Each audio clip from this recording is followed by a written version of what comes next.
É pra começar? Quanto Sei. você acha que custa esse curau? O preço da pamonha é muito curau eu alto. sei que é mais Bota essa barato. pamonha mais embaixo. O preço da pamonha é muito alto. A pamonha é mais embaixo. Agora, carnal, se eu te dou minha pamonha, tu me dá o seu curau? Nem Essa é a melhor abertura do podcast. Platitudes, com Gabriela Prioli. E Leandro Curau. Não, Não. Carnal. Pronto, já estamos no mood. É pra começar? Eu não sei, eu tô esperando uma ordem. Qual é a nossa abertura oficial? Diz o nome e a gente É. apresenta um ao outro. Isso, você quer fazer? Vamos, essa é a oficial. Isso, vai. Ok. 1, 2 e já. Platitudes com Gabriela Prioli. E Leandro Curau. Carnal. Ontem eu comi cachorro-quente com purê. Você come cachorro-quente com purê? Cachorro quente. Existe o melhor de São Paulo, que é de Osasco. Eu já comi lá. E não é apenas purê, com ervilha, batata palha, 2 salsichas. Não, Ó. ervilha não, milho tem que ser. Também, qualquer coisa que cresça sobre a terra em Osasco vai para dentro. E é muito gostoso, é muito gostoso. E aí eu comi em Nova York há 2 anos, um pãozinho seco, a salsicha e mostarda. Não, péssimo. Os inventores pioraram. Quem faz cachorro-quente sem purê não aprendeu a fazer o cachorro-quente, porque o purê é a argamassa, é que, entendeu? Une tudo. É verdade, se não houver carboidrato suficiente no pão, nada como uma camada, Você de tá purê. pronto para uma conexão inusitada? Uma conexão inusitada Já que a gente tá falando de cachorro-quente, vamos falar do quê? de cachorro. Aê! Muito bem! Que grande abertura! O tema do nosso podcast hoje é pets. Pets. Ou, se a gente quiser um tema mais polêmico, pet não é filho.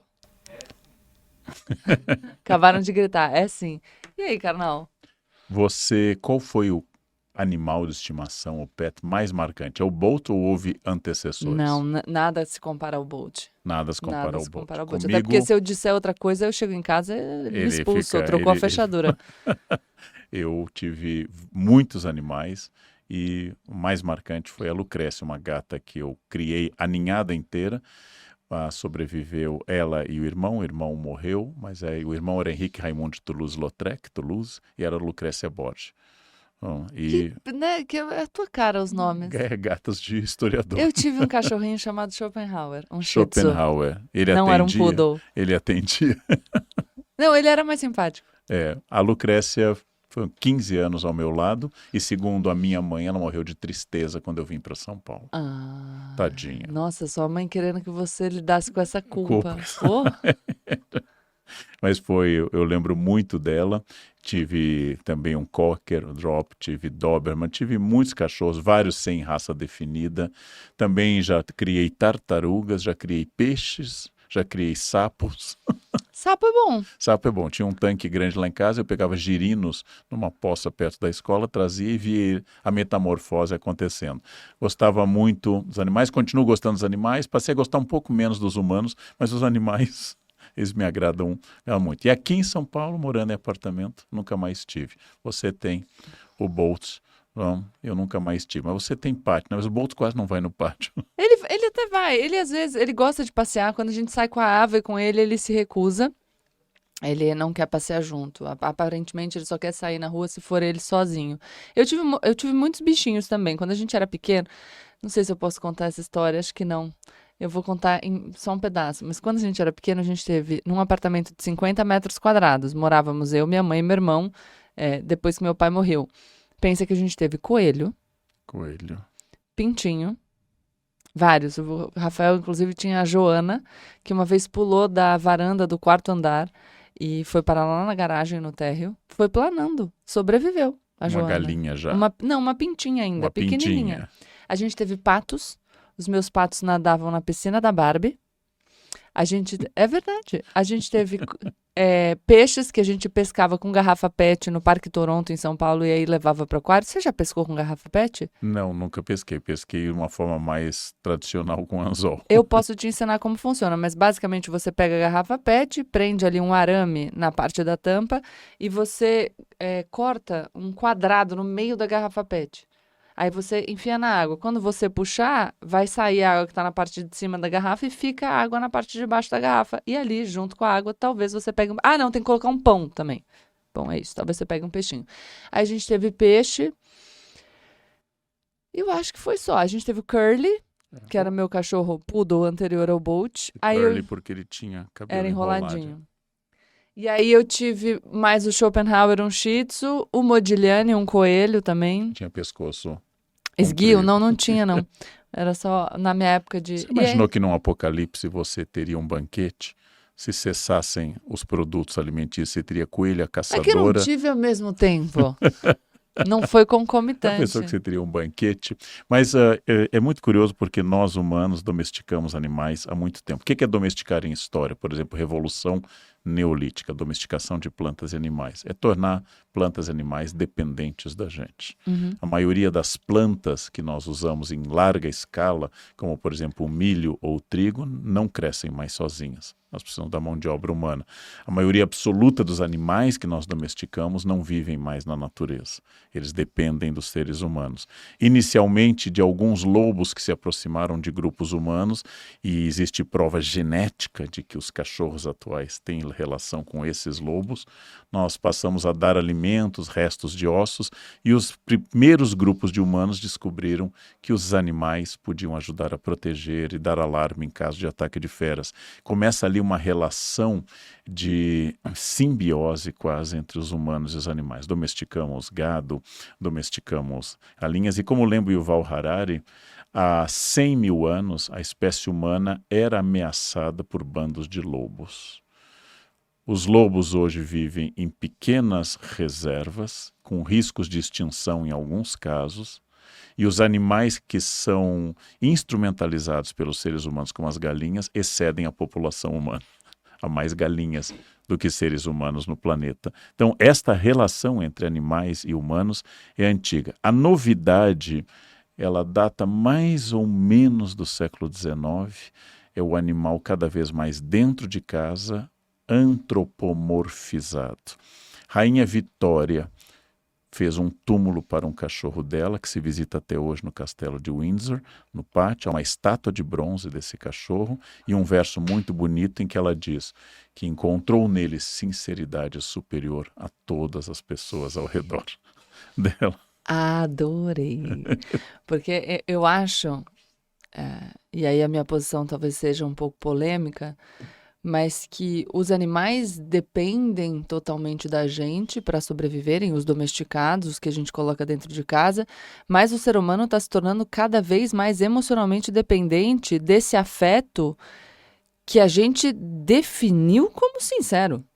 E isso eu acho que é interessante. Eu vi, quando a gente pensou que ia fazer um programa de pet, alguns programas sobre essa relação humanos e animais, e as pessoas, no geral, quando dão entrevistas e falam dos animais, dizem assim: ah, ele me ama apesar de tudo, ele me ama exatamente como eu sou, e é um amor sincero, porque o animal é bom, não é como os homens que podem ser interesseiros. O animal é interesseiro, ele quer ser alimentado e ser cuidado, enfim. Não como os homens, porque não tem uma projeção de benefícios, enfim, mas tem a satisfação de uma necessidade imediata. E a gente projeta neles o que a gente deseja. Então, essa afirmação de que foi o amor mais sincero da vida dela, quem diz? O animal disse isso de alguma maneira? E aí tem uma coisa que a gente diz: o animal é inocente, o animal ama verdadeiramente, o animal não é interesseiro. E olha como ele me adora. Então eu devo ser uma pessoa boa. Tem até uma ideia de que os animais sabem reconhecer quem é bom e quem é mau. E, portanto, se eu tenho o afeto desse animal, eu sou uma pessoa boa. E muitas das declarações de me ama apesar de qualquer coisa. Então, na interação com outro ser humano, se você é um babaca, a pessoa vai embora. Agora, na interação com o animal, não ouvi dizer de algum caso de um cachorro que tenha dito: cara, tu é muito babaca, você sacaneia as pessoas, você é egoísta, você é mau caráter, então estou arrumando a minha trouxinha. Não, ele tá lá o tempo inteiro. Então, quanto que a gente não precisa pensar, e eu tenho um cachorro que eu amo de paixão, o Bolt, mas o quanto a gente não precisa pensar sobre a nossa crescente dificuldade de interação com outros seres humanos e a crescente limitação dessas relações mais próximas aos animais, né? Você trouxe à tona uma questão maior, né? O próprio conceito de amor. De fato, os animais não julgam moralmente. Você olha um morador em situação de rua e quase sempre faz parte, inclusive, do processo de segurança de alguns catadores de papéis que estão em situação de rua, eles estão acompanhados de um cachorro. E muitas vezes a dificuldade deles irem a um abrigo da prefeitura é que os abrigos não aceitavam os animais. Cachorros, né? E essa relação era também de dependência. Aquele cachorro está com alguém com pouquíssimos recursos, insuficientes inclusive para si, e aquele cachorro está ali ao lado. Mas na ausência absoluta de comida, o instinto de vida fará um animal abandonar o ambiente, tal como acontece, por exemplo, abandonamos pessoas babacas. Ou até ficamos com pessoas babacas. Então temos que pensar nesse conceito de amor. Se todas as vezes que eu abro a porta da minha casa, meu cachorro está feliz porque eu voltei, ele está feliz porque há uma relação entre os mamíferos de toque, porque eu significo também ao horário da refeição. Vamos voltar ao célebre Dr. Pavlov na Rússia, que testou o instinto e o reflexo dos animais, e com isso eu vou começar a criar uma relação quase automática. Se eu chego todos os dias à casa no mesmo horário, pouco antes desse horário, meu cachorro vai começar a ficar agitado, porque eles são absolutamente instintivos. Agora, de fato, vamos abstrair tudo que nós dissemos. Toda vez que você volta a casa, o Tiago, a Ava, todas as pessoas podem ou não estar de bom humor. Não? Mas o Bolt sempre vai querer carinho. E eu acho isso. Sempre vai querer carinho, sempre vai estar feliz, vai latir desesperado, mesmo que eu tenha saído por meia hora, como se eu tivesse ficado dias fora. Então é aquela efusividade, aquela saudade. Que nem faz sentido, né? Mas é isso que eu fico pensando, se isso não diz um pouco da nossa carência também. E eu me coloco nesse lugar, porque, de novo, eu volto para minha casa, eu sou apaixonada pelo Bolt, eu durmo com ele grudadinho em mim, e eu falo que ele é meu amigão, que ele tá sempre comigo, uma relação muito, muito próxima. Mas eu penso que isso diz um pouco sobre a nossa carência, porque a relação com os animais ela é uma relação mais fácil de ser mantida, carnal. Sem dúvida, sem dúvida. Não tem tantos desafios quanto a relação com outros seres humanos, porque ao contrário de outros seres humanos, os animais não têm as idiosincrasias, entendeu? Não têm as suas características únicas, não têm os seus quereres, que muitas vezes entram em conflito com os nossos. Então, a relação com indivíduos independentes, e eu tenho o Bolt há agora 3 anos e tive a Ava há 1 ano e meio. A Ava é um bebê de 1 ano e meio e é um ser humano independente, com as suas vontades e com seus quereres. Assim, várias vezes eu falo, Ava, vem aqui dar um beijo na mamãe. Ela fala, não. Afinal, ela é sua filha. Não. E o Bolt tá ali, ó. Ainda ele mais... foi adotado. Não. A Ava é sua filha. E se você diz pra ele, se por acaso você fala, Bolt, vem aqui. E ele reluta um pouquinho, você fala bifinho, fim. Lá está ele. A Ava, você fala bifinho, presentinho, abracinho, e ela, não, mamãe. Sem dúvida, eu vou parcialmente discordar, é sem dúvida que os seres humanos têm mais idiosincrasias, ou seja, características únicas, marcantes, distintivas. Mas como eu criei muitos animais, na mesma ninhada, havia comportamentos completamente distintos. A Lucrécia sempre atendeu ao meu chamado pelo nome. Quando eu gritava Lucrécia, ela vinha. Lu, irritado, ela vinha pelo canto da parede. O irmão dela, o Toulouse, talvez por ser de outro gênero, o Toulouse vinha quando tinha fome. O Toulouse era um boêmio que vinha quando tinha fome. Né? E eles tiveram outro irmão que eu doei da ninhada para uma amiga vizinha, que ela chamou de Josué. Depois descobrimos que o Josué era fêmea, passou a chamar Maria da Misericórdia. E aí o outro irmão, ele era completamente diferente. Eu acho que os animais têm características únicas de comportamento. Distinguem-se pela tipologia física, pela rapidez. Há cachorros que lá tem muito, há outros que lá tem pouco. Há cachorros mais aptos a aprender truques. Mas você tem razão, a variação é menor. do que, por exemplo, para um ser humano. Mas o questionamento que eu faço para você responder é: você teve animais porque você considerou carente, viu um animal com uma característica física específica e você tem carência. Mas a pergunta aqui, inclusive com a testemunha do seu marido ao lado: você não casou e teve filho pelo mesmo motivo? Não foi por carência? O que nós chamamos de amor não é um vazio que você preencheu com o casamento e depois com a maternidade? Talvez, talvez. Porque no meu caso eu responderia sim, casei porque eu era carente. Se eu não fosse carente, fosse completo, se eu fosse não dividido, como Platão falou da divisão, eu estaria sozinho levitando na minha sala. É que eu acho que talvez a gente esteja pensando em carência de maneiras distintas. E sim, eu careço de algo, não me sinto completa e, consequentemente, busco a companhia de um companheiro, busco uma filha, busco um cachorro. O que eu penso da nossa reflexão sobre a carência em relação aos animais, e de novo eu me coloco nessa reflexão, é que o nosso relacionamento com outros seres humanos, que a gente busca para suprir a uma lacuna nossa e sobre os quais a gente faz projeções também, embora sejam seres humanos distintos de nós, com as suas aspirações, desejos e características, é mais difícil que esse outro ser humano permaneça dentro da nossa caixinha de expectativas e de projeções, dessa forma, sem contestar aquilo que a gente joga sobre eles. Eu digo dessa carência que eu percebo como mais profunda quando a gente busca, substituindo relações humanas, a relação com os animais. Então, não acho que exista problema em se relacionar com outros seres humanos e com animais. Não acho que exista problema também se você, por alguma questão, não tem relações tão próximas com seres humanos, você buscar a satisfação dessas suas necessidades com os animais. O que eu penso, e é num raciocínio parecido com o que eu faço com a leitura, por exemplo, com a capacidade de concentração, uma coisa é você conseguir se concentrar na leitura e decidir deliberadamente que você prefere ver um filme. Mas se você precisar ler algo, você consegue se concentrar.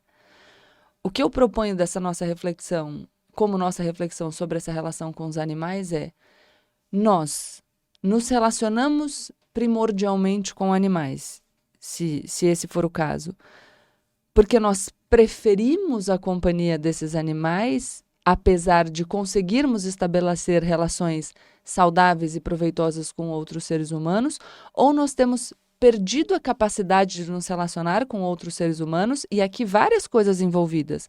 A mediação das nossas relações via redes sociais, que dificulta muito um contato próximo. A nossa, uma ideologia, principalmente ocidental, muito mais individualista, que também torna mais difícil esse relacionamento com outros seres humanos. E aí, diante dessa incapacidade e de uma incapacidade crescente, a gente volta a nossa atenção para os animais. Acho que é sobre isso que a gente precisa pensar. Até porque, quando eu fui pesquisar para a gente falar sobre esse assunto, o mercado pet cresce muitíssimo. E a centralidade dos animais na nossa vida, a forma como a gente trata os animais, com a antropomorfização atingindo níveis que os especialistas até falam que pode ser problemático, que a gente precisa deixar que os animais sejam animais. Então, essa centralidade cresce ao mesmo tempo que crescem os dados sobre seres humanos que têm mais dificuldade de se relacionar e de, por exemplo, marcar um primeiro encontro, então buscam cada vez mais os aplicativos para mediar essas relações, que crescem os dados sobre as pessoas se sentindo absolutamente solitárias, então também uma dificuldade de relacionamento, que crescem os conteúdos falando sobre felicidade, da importância da gente nutrir relações proveitosas e produtivas com outros seres humanos, para que nós sejamos efetivamente felizes. E, portanto, quando cresce a oferta de um tipo de discurso, a gente sabe que é porque cresce a demanda por esse tipo de discurso. As pessoas estão interessadas nisso. Então, que crescem os números, por exemplo, sobre jovens que não têm mais relações sexuais e que têm dificuldade mesmo de se relacionar com outros seres humanos. Então, não acho que a relação com pet seja problemática em si, acho maravilhosa. Acho só que quando as coisas acontecem de forma concomitante, a gente pode só pensar se diante da complexidade do outro indivíduo, ser humano, a gente não corre para um bichinho que é, sim, muito mais fácil. Eu acredito que exista talvez um risco de dizer algo difícil, que a relação com os seres humanos é complicada e nós temos uma tendência cultural a uma absoluta individualização neste momento. Então, somos a geração que adia o casamento, especialmente na classe média e alta, adia cada vez mais, reduz o número de filhos, quer ter apartamentos para ficar neles, e a pandemia, por exemplo, reverteu uma tendência que os apartamentos estavam ficando cada vez menores e mais funcionais. Com a pandemia, que nós juntamos todas as instituições reguladoras ou até repressivas no mesmo ambiente, escola, trabalho e família, todo mundo voltou a valorizar apartamento grande para poder ficar. E o animal, só para dar um exemplo, eu estudei piano desde a infância, e a Lucrécia ficava em cima do piano, acompanhando o estudo de piano. O tempo Ela todo. só saía quando eu saía. Quando ela era menor, eu ia tocar uma escala, ela ficava com a pata pegando a minha mão quando chegava nas notas mais agudas. Eu não tinha nenhum parente ou amigo que ficasse do lado do piano tão animadamente. Se eu ia ler e eu lia por muitas horas, ela ficava no meu colo. Ela tinha filhos no meu colo, né? Quando ela estava grávida, e hoje nós usamos grávida, né? Quando eu era criança eu só ouvia o animal prenha e não grávida. Quando ela ia ter filhos, ela ia para o meu colo para parir, que era o local que ela se sentia Que segura, né? bonitinho. E ela se sentia segura ali. Mais de uma vez, né, eu já estraguei roupas que eu estava lendo, de repente eu olhei que a Lucrécia estava em trabalho de parto. Que bonitinho. E aí, isto é uma relação, é difícil dizer que o melhor seria com pessoas. Pessoas são mais desafiadoras, mas eu acho que é uma resposta à solidão, a uma solidão estrutural. Por exemplo, existe um número saudável de animais, você tem mais de 4 cachorros ou 10, isso já caracteriza um acumulador compulsivo de animais. Existe uma situação sanitária ideal, se você tiver 20 cães dentro de casa, você consegue controlar zoonoses ou infestação de alguma coisa. Quer dizer, tudo isto leva a uma reflexão sobre a nossa solidão. E o mercado de pets, o crescimento de clínicas veterinárias, o crescimento de produtos. Aqui em São Paulo nós temos, que eu já vi, acupuntura para cachorros, temos uma banheira de hidromassagem para cachorros, temos um daycare para cachorros. Ou seja, nós temos não só a antropomorfização dos animais, mas a inserção plena deles em um mercado de consumo. E como nós estamos tendo menos filhos, estamos vivendo mais, os animais também são uma experiência curiosa, não, de acompanhar uma vida. Alguns especialistas acham que é bom dar para a criança um animal que ela vai ver o início, meio e fim de uma vida completo.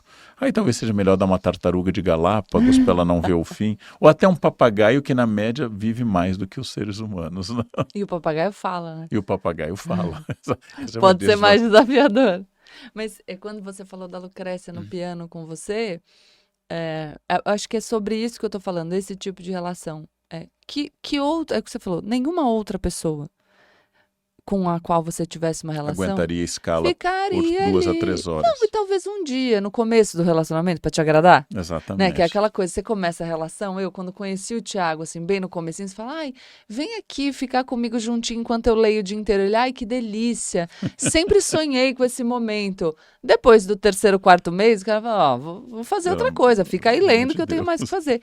A Lucrécia nunca vai te dizer isso. Nunca. Então, o que eu digo é, a gente pensar em não ter, em não estabelecer só essas relações que tem uma lógica de absoluta submissão do outro aos seus desejos. Uhum. Eu quero tocar piano, Lucrécia fica comigo. Eu quero ler, Lucrécia fica comigo. Eu quero passear, Lucrécia vai comigo. Eu quero sair o dia inteiro e voltar à tarde. E a Lucrécia está feliz, ela não fala para mim por que você ficou o dia inteiro fora de casa.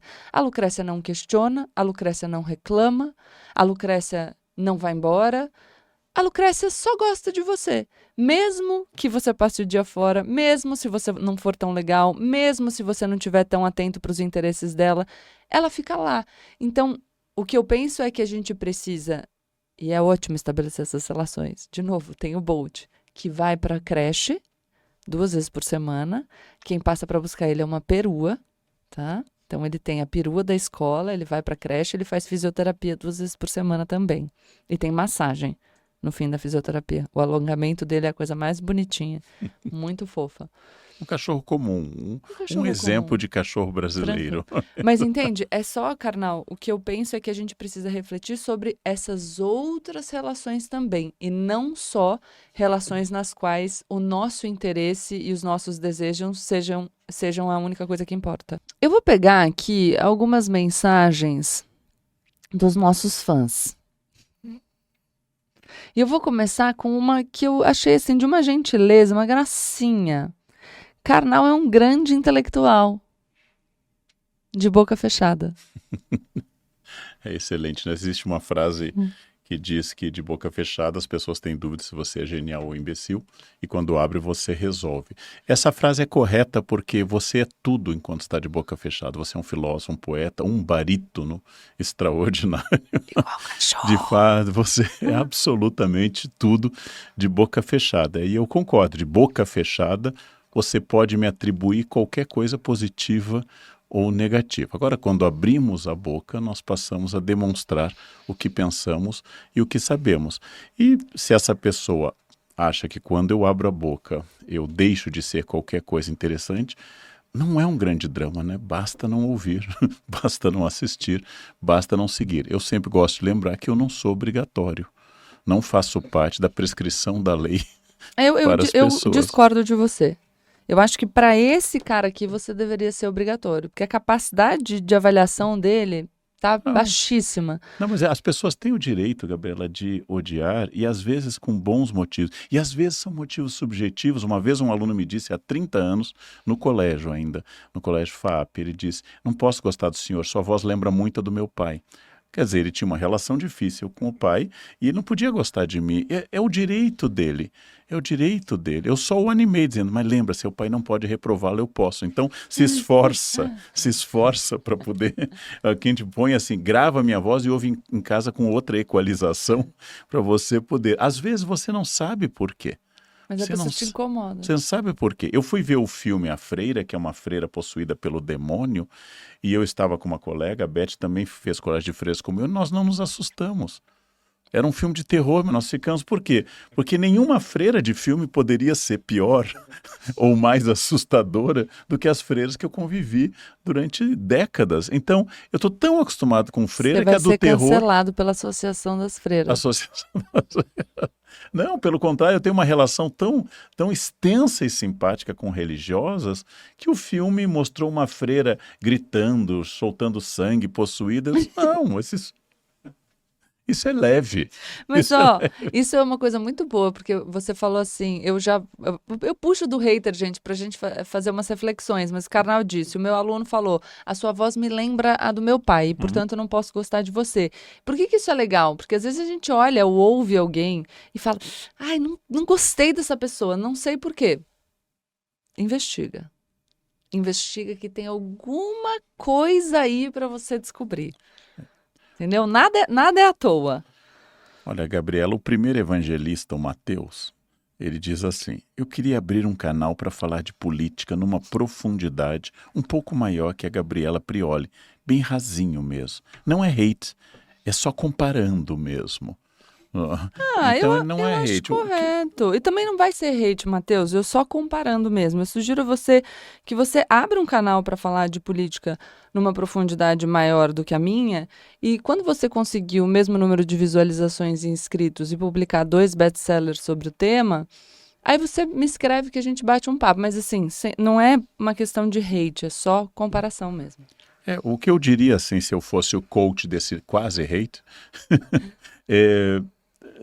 abra um canal, faça, não, fulano publica demais, publique menos de mais qualidade ou publique mais para superar pelo número, né? Quer dizer, faça, pare de pensar no que o outro fez, bem ou mal, Sim. bem ou mal. mais um fã do Karnal, vamos lá. Esse Karnal é bem humilde. Tu não conhece direito. Para convocar ele, é só desembolsar uns 60 mil para dar palestra. E, gente, tá com orçamento de 2018. Putz. Eu já ganhei isso por palestra, eu me lembro. Mas no começo a gente sempre cede mais para as coisas, né? Bom, para convocá-lo, que eu trocaria o pronome para convocá-lo e não convocar ele, bastaria desembolsar. Bom, para ter uma consulta com um médico particular, para comprar um carro, na nossa sociedade, eu lamento informar, funciona assim. Eu tenho palestras gratuitas para instituições que eu apoio, tenho palestras muito mais bem pagas do que essa que você citou, e eu não sei se manifesta o seu desejo de me convocar para uma palestra. É curioso que no Brasil o sucesso seja alvo de ódio, porque nos Estados Unidos ele é alvo de admiração. Quando você diz, esse médico ganha 300 mil dólares por ano, todo mundo diz, que excelente. E aqui, como lembra Nelson Rodrigues, sucesso é uma ofensa pessoal. Enquanto que Viana Moga, no Bandeirantes e Pioneiros, ele lembra que enquanto numa sociedade de pioneiros o sucesso é fruto do esforço, numa sociedade de bandeirantes quer dizer que alguém fez algo desonesto.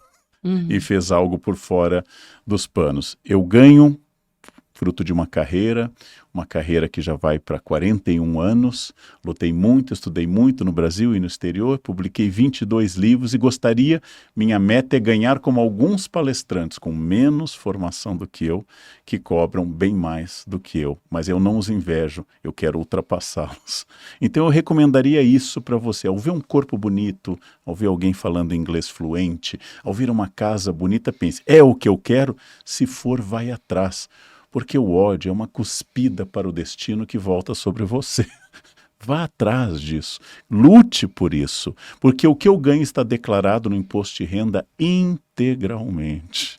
Não há nenhum desvio de função, ou roubo, ou qualquer outra questão. Então, se é essa carreira que você quer, vá nela, vá fundo. Eu posso lhe dar dicas para começar as primeiras palestras, você vai dar de graça para mostrar seu produto, depois publica uns 2 livros para firmar o nome do mercado, e em 30 anos, mais ou menos, você já vai estar conseguindo dar esse espaço. Então, não seja preso dessa raiva. O ódio e a inveja, o ressentimento, ele causa muito dano a quem emite, né? Porque a minha carreira vai continuar.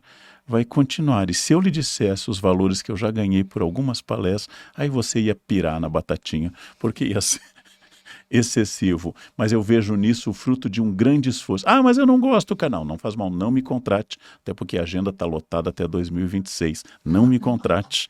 Eu não tenho mais como colocar palestra nesse momento. Estou indo para Angola dar palestra agora. Já estou indo para o exterior. Não me contrate, né? Mas a partir de 2026, se você tiver um dinheirinho, vou ter prazer em fazer uma palestra na sua casa, na sua empresa. Será uma grande honra. Fleury, como eu acho que você não vai conseguir contratar o Karnal, eu, na verdade, vou te pedir para me mandar seu currículo. Quero saber o que você faz para eu poder usar o seu serviço de graça, já que você é contra cobrar pelo seu trabalho, tá bom? Obrigada. Manda pra gente. Diz aqui uma pessoa chamada Bia Oliveira. A fama subiu a cabeça da Prioli, quer lacrar sempre, ficou chato. Vamos falar das suas lêndias. O que subiu a sua cabeça, Gabriela? Eu não consigo evitar. Não consigo. Eu abro a boca. Atenção, tecla de Sai lá. cancelamento, vai começar. Vai começar. Eu fiquei assim, sem palavras, porque, entende? Olha lá, abri a boca e nem lacrei. Olha, eu quero dizer uma coisa contrária a isso em favor da Gabriela. Eu a conheço no início da fama. Ela não mudou nada, ela já era exatamente assim. A única coisa é que na época o Brasil não sabia disso. Então, A fama não mudou a Gabriela. Ela era igual ao que ela era hoje. Eu sou igual. Na verdade, acho que quando eu era criança eu era pior. É Eu possível? É possível. Nossa. É possível, eu era pior, imagina. Eu hoje em dia, eu nem acho que eu quero lacrar tanto, tô fugindo. É engraçado, vocês são super contraditórios. Tinha um outro hater aqui dizendo, Gabriela Prioli agora não fala mais sobre política, não dá opinião sobre nada. Uma fala que quando eu abro a boca eu só quero lacrar, o outro diz que eu não opino sobre as coisas. Os haters precisam se decidir, gente. Ou eu falo toda hora e tô lacrando toda hora, ou eu não falo. É que eu acredito que um colega meu com quem eu estive ontem está começando a dar palestra e ele é muito competente, muito mesmo. E ele me disse, eu não tenho ainda odiadores. Claro, você não tem 100 mil seguidores. O ódio começa entre 100 e 500 mil e se torna profundo a partir de 1 milhão.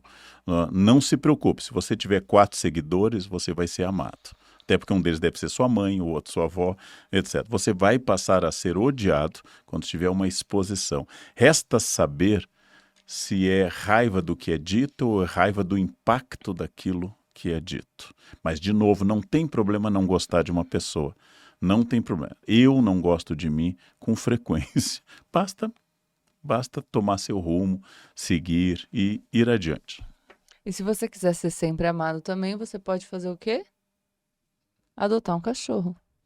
Exatamente.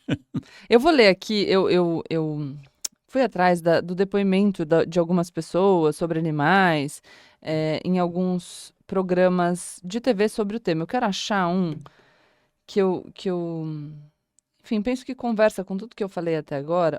Olha que interessante. É uma mulher que foi entrevistada de Eldorado do Sul, Rio Grande do Sul. Sim. Cidade duramente E a atingida. frase dela, eu não vou lembrar a fonte, gente, vocês me perdoem, mas a frase dela eu nunca quis ter filhos, eu não me vejo mãe, com a responsabilidade de criar uma pessoa, de ter que abrir mão da liberdade e da tranquilidade. E por isso, diz ela tem um cachorro. Isso conversa com o que eu falei no sentido de que a relação, a interação com outros seres humanos é uma relação mais complexa.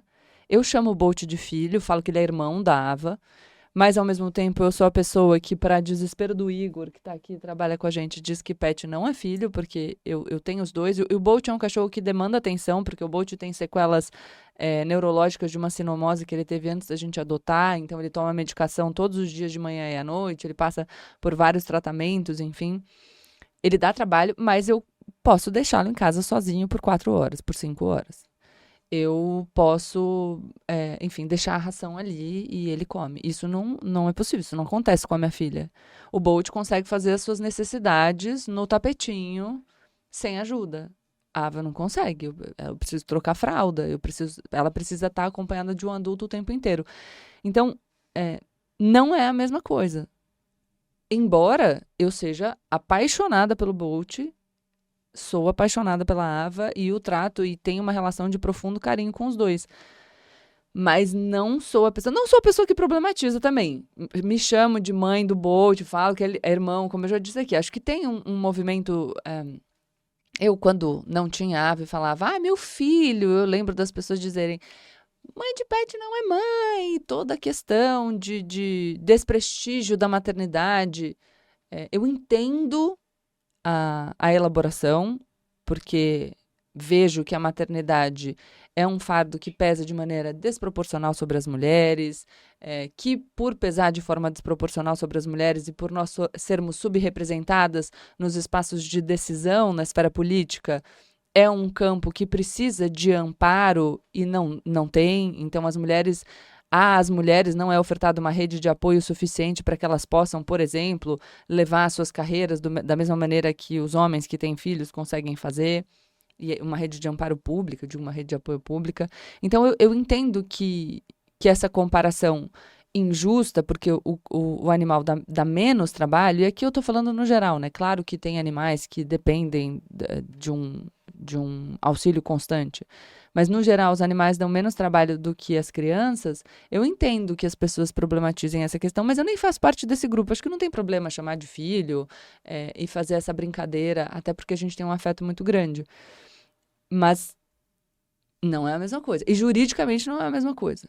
Juridicamente não tem, apesar do reconhecimento de famílias multiespécies, juridicamente não é a mesma coisa. Mas como eu não acho que existe uma lei definindo exatamente o modelo de cada questão, apenas os direitos, por exemplo, de crianças que são superiores aos direitos Uhum. dos animais, eu trabalho com a existência antes da essência, um princípio do existencialismo. Então, para mim, acho também que não é a mesma coisa. Eu tinha uma mãe de origem rural que considerava que o lugar dos animais era na rua e o meu pai mais urbano, o lugar dos animais era na cama. Esse sempre foi um choque na nossa Bolt dorme com a família. gente. E agora, uma questão importante. Se você tem um cachorro, um gato, o que você tiver, e se considera pai ou mãe, eu não vejo nenhum problema nisso, não. Mas não. E provavelmente você é uma pessoa melhor porque um cachorro lhe obriga a andar na rua, inclusive uma certa interação ao menos com outros animais. Os cachorros garantem emprego de mais gente do que outras pessoas. Então eu acho que viva essa realidade. Apenas entenda, isto é muito importante, que se você não se importa com pelo de cachorro, que você não se importa com isso, lembre-se que algumas pessoas se importam.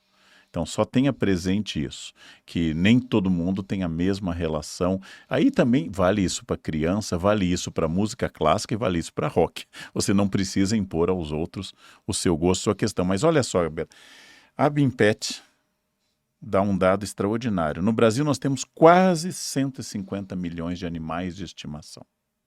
Esses animais incluem, inclusive, animais de trabalho, por exemplo, cães-guias, etc. E o mais extraordinário não é que nós tenhamos 58 milhões de cães registrados nessa espécie de censo. Somos uma população de talvez 210 milhões de habitantes. Dá um cachorro para cada 4 pessoas. Um cachorro para cada família de margarina, em média. Mas o segundo animal que me surpreendeu nessa pesquisa são aves, 41 milhões. E só o terceiro, gatos, 27 milhões.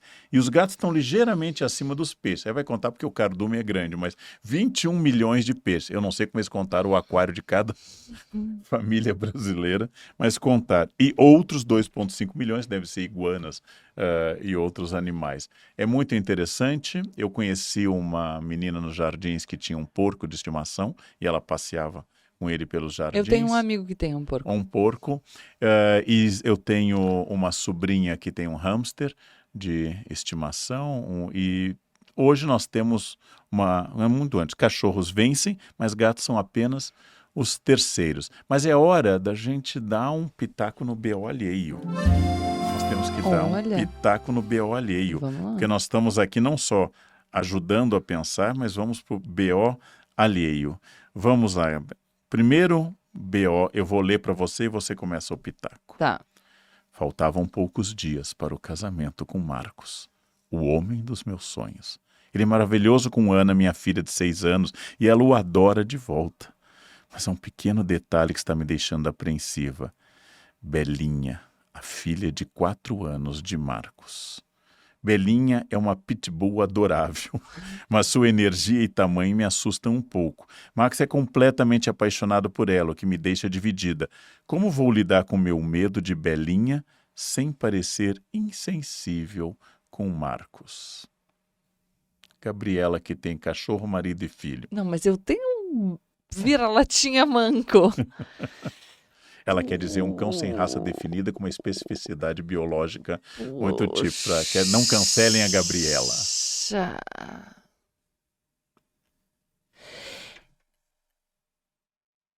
Gata, tu vai casar em poucos dias e você ainda não resolveu a treta com a Belinha? É que, entendeu? Fico aqui com uma dificuldade de lidar com o seu problema, porque me parece uma questão que precisaria ter sido solucionada com conversa antes do casamento. Eu acho que é legítimo você ter medo da Belinha. Acho que é legítimo que você tenha medo da Belinha interagindo com a sua filha Ana. Eu entendo que pitbulls, e conheço vários, possam ser dóceis, e isso depende da criação, mas é um animal que, se por acaso tiver um episódio de indocilidade, pode causar um estrago. Então, enfim, a gente precisa tomar cuidado. Então, compreendo, eu também. Aliás, isso é uma coisa interessante, Karnal. Algumas vezes eu tô passeando com a Ava na rua, eu vou cortar só pra... E passam pessoas, tutores de cães, que são considerados mais perigosos, raças que oferecem mais risco e, portanto, têm a determinação de andar com a focinheira. E os cachorros sem adestramento, então você percebe que o dono mal consegue conter e passa do lado da criança e sem a focinheira, enfim. E eu fico muito assustada, porque você não conhece o cachorro e se acontece alguma coisa ali, a minha filha está em risco. Enfim. Então, eu entendo a sua aflição. Você nem me diz exatamente por que você tem medo da Belinha. Se é você, se é com a Ana. Ou se há algum motivo ou só intuitivo? Se algo aconteceu, não sei. Mas o que eu tenho para te dizer, e eu não sei se dá tempo, porque afinal faltam poucos dias, eu não sei quando você mandou essa mensagem, mas é que você precisa conversar. Vocês são 2 adultos. Vocês precisam conversar abertamente sobre isso antes de casar, meu amor. Né? Ou seja, corre o risco de cada um ter que optar ou por um cachorro ou pela filha. Eu não acho que tenha que optar necessariamente. Pode estabelecer regras para o convívio. De repente, não sei, a cachorra é adestrada, a gente pode buscar um adestrador. Ela vive dentro de casa, a gente pode pensar num afastamento saudável, que a criança só interaja com o cachorro quando tiver outra pessoa presente. Eu realmente não sei, porque eu não sou uma especialista. Mas eu não acho que precisa ser uma ruptura, ou um ou outro. Mas eu acho que todo mundo pode falar das suas questões e estabelecer limites. A convivência dentro de alguns limites de crianças com animais variados aumenta a resistência e a imunologia dessas crianças. Uma das coisas que hoje ataca muito as crianças é um excesso de limpeza que desperta alergias. Isso eu já li de várias fontes. Não? Falta, às vezes, a vitamina S de sujeira para você criar uma mínima resistência contra alergias. Então é até saudável, mas também a convivência da espécie humana com animais aumentou o número de doenças. Todas as nossas epidemias atuais têm origem desde a gripe espanhola até Covid, no contato entre humanos. Há também a hipótese que o próprio HIV também tem essa origem do contato de humanos com animais. Ou seja, a convivência com grandes animais nos torna mais aptos a epidemias, a doenças mais frequentemente, mas também aumenta a resistência dentro das condições, naturalmente, de cuidados mínimas. Vou ler o próximo BO. Antes da gente ler, vou aproveitar que é uma questão envolvendo matrimônio, criança, cachorro, para falar um pouco da posição jurídica dos tribunais brasileiros sobre os cachorros. A gente já reconhece, os tribunais já reconhecem a família multiespécie, e o STJ tem uma decisão que coloca os animais num patamar superior ao das coisas, porque pela legislação os animais são classificados como coisas, mas, portanto, superior às coisas, mas ainda inferior às pessoas. Tem uma decisão do Tribunal de Justiça do Paraná que reconheceu animais como autores de uma ação. Mas essa não é uma posição que se difundiu, foi uma ação específica do Tribunal de Justiça do Paraná. Então, enfim, não acho que a gente pode dizer que o Brasil decide dessa maneira.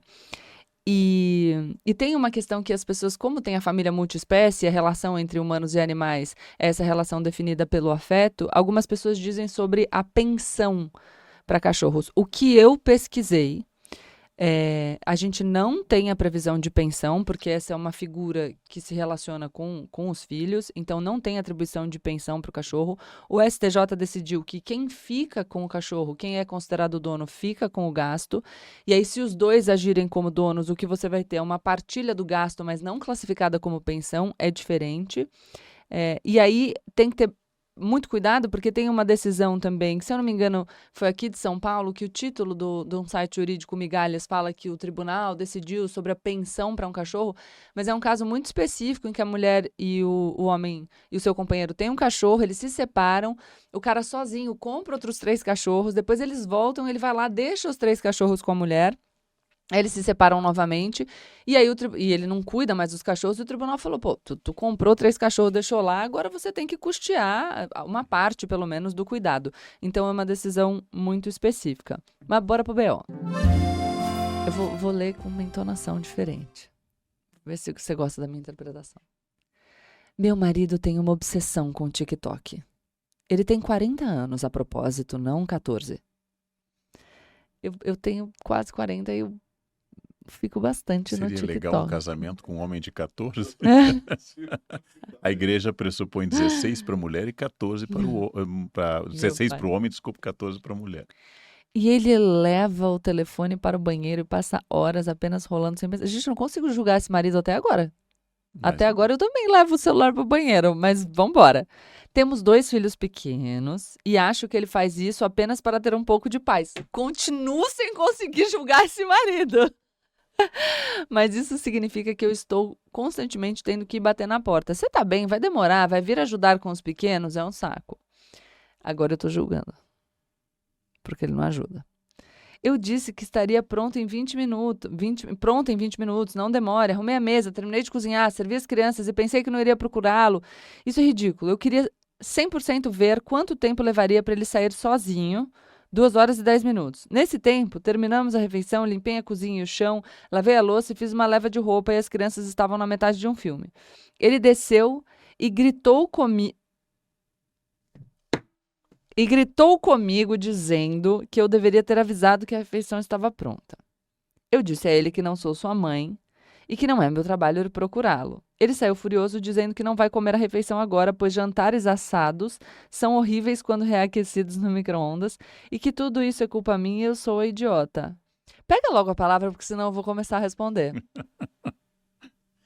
Bem, evidentemente, esse marido instituiu no banheiro, e você interpreta que seja o TikTok, ele instituiu o banheiro como um espaço de individualidade. Evidentemente, ele tem pouco sentido na sua descrição, eu só tenho uma fonte, historiador duvidaria de qualquer história que tenha uma só fonte, que ele também não é colaborativo. O problema não está no TikTok, não, porque ele não era um marido que encerava o chão ajoelhado, de repente surgiu o TikTok e ele passou a ser. Então, é um problema anterior. A conversa tem que ser muito séria.